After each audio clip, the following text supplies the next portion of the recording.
L'association IRIS est l'association qui représente les patients atteints de déficit immunitaire primitif en France. Ça concerne environ 6000 personnes actuellement sur notre territoire national.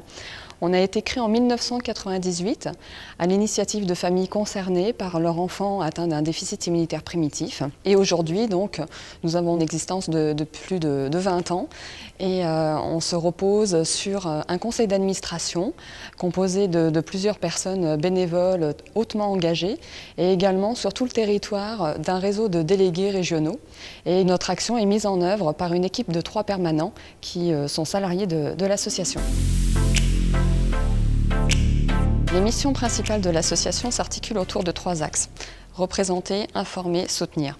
Représenter, c'est représenter les patients dans les différentes instances et porter leur voix auprès des instances publiques comme privées. Sur l'axe informer, donc l'association met à disposition de nombreux supports, qu'ils soient print comme digitaux, mais également sur notre site internet. Sur notre site internet, on peut notamment retrouver des fiches maladies qui décrivent en fait par maladie, par déficit immunitaire de façon spécifique la prise en charge et les répercussions au quotidien.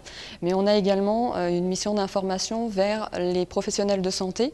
On a récemment mis en œuvre des vidéos de signes d'alerte clinique d'un déficit immunitaire chez l'enfant comme chez l'adulte qui permettent notamment à nos adhérents de pouvoir sensibiliser le grand public mais également les professionnels de santé non avertis au déficit immunitaire primitif qui les entoure. Et également le 3e axe, donc soutenir, c'est soutenir les familles et les patients.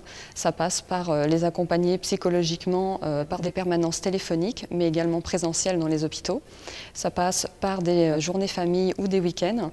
On met en place notamment des week-ends d'éducation thérapeutique pour leur permettre d'échanger, mais également d'apprendre sur la maladie. On met également 2 appartements à disposition des familles en greffe à proximité de l'hôpital Necker et également un fonds d'action de solidarité pour les patients les plus impactés par la maladie.